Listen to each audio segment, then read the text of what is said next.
नमस्कार, आप देख रहे हैं IBC 24 महाकौशल। मैं हूं आपके साथ विजेंद्र पांडे। मध्य प्रदेश में शासकीय शिक्षकों की ई अटेंडेंस के मामले में आज हाई कोर्ट में क्या हुआ,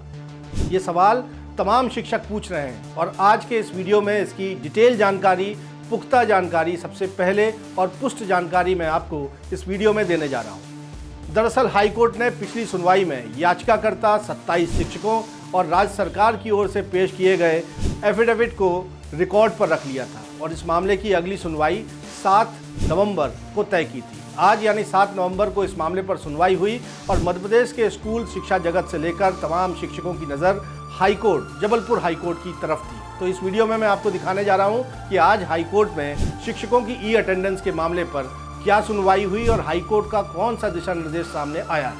दरअसल आज जब इस मामले पर हाई कोर्ट में सुनवाई हुई तो कोर्ट ने ये जानना चाहा कि शिक्षकों ने कब कब ई अटेंडेंस रजिस्टर करने का प्रयास किया और किस तरह से और कब वो फेल हो गया। तो कोर्ट ने ये जानने के लिए याचिकाकर्ता शिक्षकों से एक और शपथ पत्र मांग लिया। अब याचिकाकर्ता शिक्षकों को हाई कोर्ट में एक शपथ पत्र, एक एफिडेविट फाइल करना होगा जिसमें उन्हें बताना होगा कि उन्होंने कब कब किन किन तारीखों में, किन इलाकों में अपने स्कूलों में हमारे शिक्षक ई अटेंडेंस ऐप के ज़रिए अपनी ई अटेंडेंस रजिस्टर करने की कोशिश की और वो फेल हो गई या उसका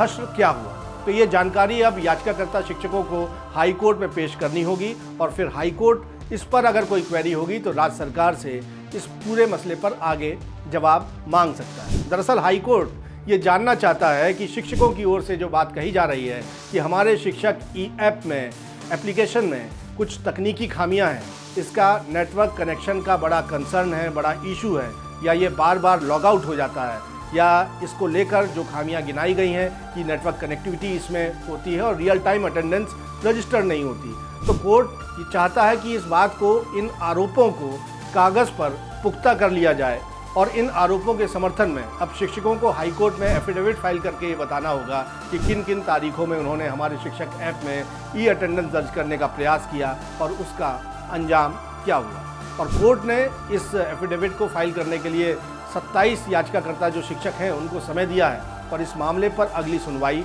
17 नवंबर को तय कर दी है। यानी लब्बो लुआब यही है आज की सुनवाई का कि तमाम शिक्षकों को एक उम्मीद ज़रूर थी कि आज कोई बड़ा दिशा निर्देश हाईकोर्ट से निकलकर सामने आएगा, लेकिन कोर्ट ने फिलहाल याचिकाकर्ता शिक्षकों से एक और हलफनामा मांग लिया है जिसमें उन्हें बताना होगा कि उन्होंने ई अटेंडेंस दर्ज करने का प्रयास कब कब किन किन तारीखों में किया और रजिस्टर्ड वो अटेंडेंस हुई या नहीं हुई। और इस जवाब को रिकॉर्ड में लेने के बाद हाईकोर्ट फिर 17 नवंबर को सुनवाई करेगा और देखना होगा कि ई अटेंडेंस पर हाईकोर्ट का बहुप्रतीक्षित फैसला आखिर कब आता है और इससे राहत शिक्षकों को कितनी मिलती है। मध्य प्रदेश के शिक्षकों के ई अटेंडेंस को लेकर हाईकोर्ट में जारी इस याचिका पर आगे भी तमाम तारीखों में ताज़ा तरीन अपडेट्स, पुष्ट अपडेट जानने के लिए आप हमारे चैनल IBC 24 महाकौशल को सब्सक्राइब ज़रूर कर लें।